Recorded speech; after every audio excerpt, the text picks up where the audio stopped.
नमस्कार, समर्था किचनमध्ये आपले स्वागत आहे। आज आपण करणार आहोत काकडीचा पराठा। त्यासाठी किसून घेतलेली काकडी, जिरे, धने पावडर, मीठ, गव्हाचे पीठ तसेच लसूण अद्रक जिरे याची पेस्ट आपण करूया। चांगली बारीक मिक्सरमधून करून घेतली। आता गव्हाच्या पिठामध्ये किसलेली काकडी ॲड करू। त्यामध्ये जिरे, धने पावडर, मीठ यांचा समावेश करू। आपल्या आवडीनुसार त्यामध्ये आपण लाल तिखटही टाकू शकतो। चांगले एकजीव करूया म्हणजे सर्व मिसळल्या जाईल। तयार झालेल्या पिठामध्ये पेस्ट ॲड करूया, त्याने चांगली चव येईल। यामध्ये तुम्हाला तीळ वगैरे ॲड करायचे असतील तर करू शकता।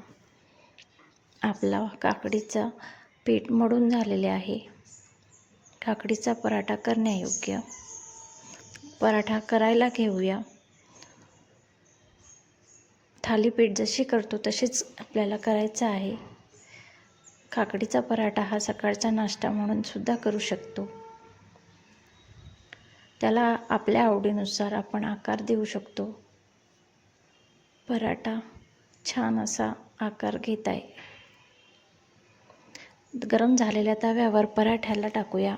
त्यामध्ये थोडं तेल ॲड करू। चांगला खरपूस होऊ द्या। मंद आचेवर पराठा होत आहे। बघा पराठा कसा तयार झालेला आहे।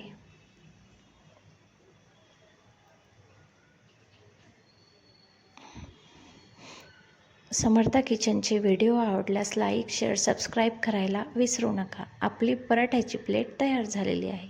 चला तर मग भेटूया दुसऱ्या व्हिडिओमध्ये। धन्यवाद।